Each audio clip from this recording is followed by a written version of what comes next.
of the most important things that Dallas showed us during the live stream this week is a brand new scene from season 6. Now, he asked us not to share the scene in its entirety because it's a rough draft and blah, blah, blah, copyright, blah, blah, all that stuff. But we can talk about it. And what we've done in the past is we've always shown you kind of stills from it and then told you about what's being said during it. And so we're going to go through this scene. In case you haven't seen it, it's probably been taken down from YouTube on the live stream by now. But I want you to check out this scene right here and let's jump into it. Here we go. So this is, but real quick before we get to that, I wanted to let you know about the sponsors for today's video, which is Come and See. Come and See, if you don't know, is the nonprofit behind The Chosen that helps to fund everything that The Chosen does. So season 6 in particular is going to be a massive season, and even more specifically, the finale of that season is going to be insane. It's not just 2 episodes like we normally get throughout these seasons, but it's going to be a feature-length movie that is more expensive than anything else we've ever done with The Chosen before. Now, if you're like me, you've been with The Chosen for a very long time and you've been donating throughout and helping to fund the other seasons, but this is a little bit different. It's going to be the one place where people see the crucifixion in a new way, just like the Passion did several years ago. And so this is going to be unique, but it's also going to be a bit more expensive. Right now, they're trying to raise $30 million for this finale, and they've done an amazing job so far.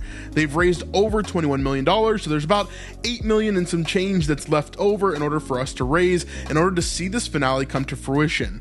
Now, they've done a lot of stuff on the front end of filming the finale already. They're almost done with that, actually, but there's a bunch on the back end, including special effects and graphics and post-processing and audio and all the stuff in order to make it actually become a reality. And so you could be a huge part of that as well. So if you want to see this amazing finale and be able to say that you were a part of making The Chosen season 6 happen, then go ahead and scan this QR code or hit my link in the description down below. Anyway, let's get back to the video. Malchus, of course, this scene has to do with Malchus and John. They are right outside of the doors of Caiaphas's house, okay? So the scene starts with Malchus and John, and then it progresses from there. So first of all, we see Malchus. This is after the arrest of Jesus. This is after Malchus has already gotten his ear cut off. This is after Jesus has said, I am, and they all fall to the ground. So they know that Jesus is powerful and that there's something different about him, right? So to give context, that's where we are right now. He's already turned over Jesus to Caiaphas. He's already been arrested. He's in Jerusalem. He's at Caiaphas' palace. But now we see John with him talking here. John, remember, has a relationship with him, sort of, from season 5. And so we see the continuation of that here. The first thing that Malchus says, he says, now he will be questioned by Annas. And then John says, the former high priest. And then Malchus says, the people listen to him. And then John says, does he listen to them? Does he listen to them? Because Jesus is beloved by the people.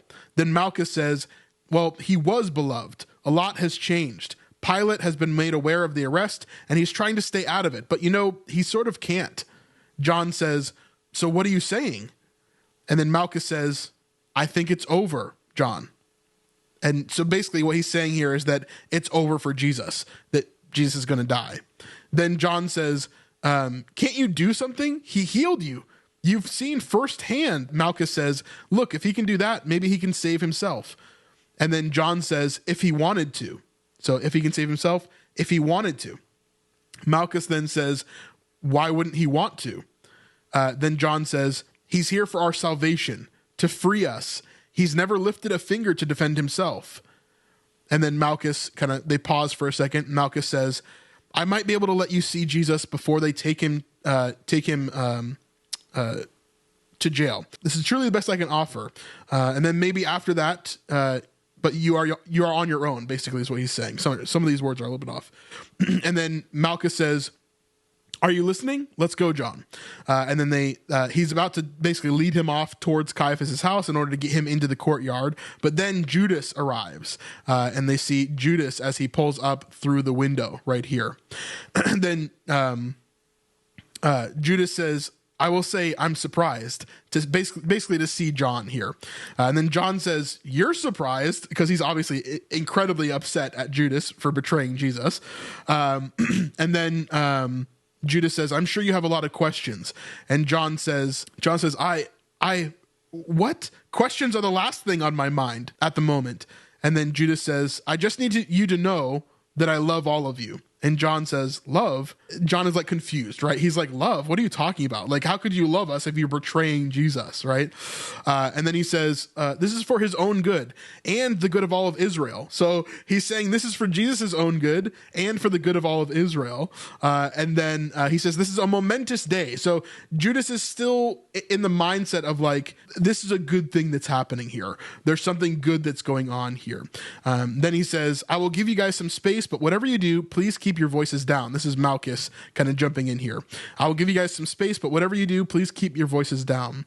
Then Judas says, John kind of like jitters at Judas a little bit, kind of pushes on the gate a little bit earlier when he was talking. And Judas says, please don't hurt me. John says, whatever you think love is, Judas, this isn't it. And then Judas kind of goes on a monologue here. He says, Rabbi taught us the greatest commandment is to love God with all your heart and with all your mind. I thought this through every which way, and this is how it had to happen. I know it. And then John says, I'm sure it must be nice. And then Judas says, what? And then he says, to be so certain. And then Judas says, Jesus spoke more often of faith, of not knowing, of believing beyond understanding. And then John says, how dare you think that you know better than he does? And then Judas says, I know because there are two outcomes.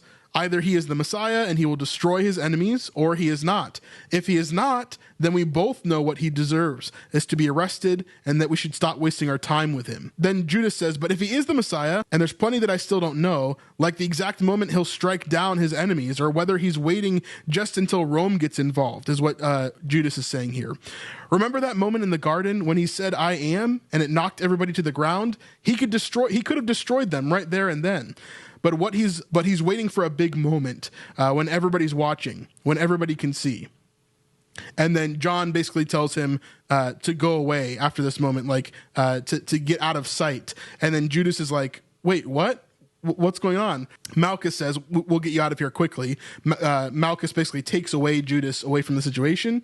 And then we see Peter behind John here, where he is kind of looking to find an in into the situation. He's looking at the rooftops, which we've seen before in the BTS is going to happen. Peter and John will both be on the rooftops, and they'll be looking towards Caiaphas's courtyard. Eventually, they get in the courtyard by Malchus letting them in. And so we see that there.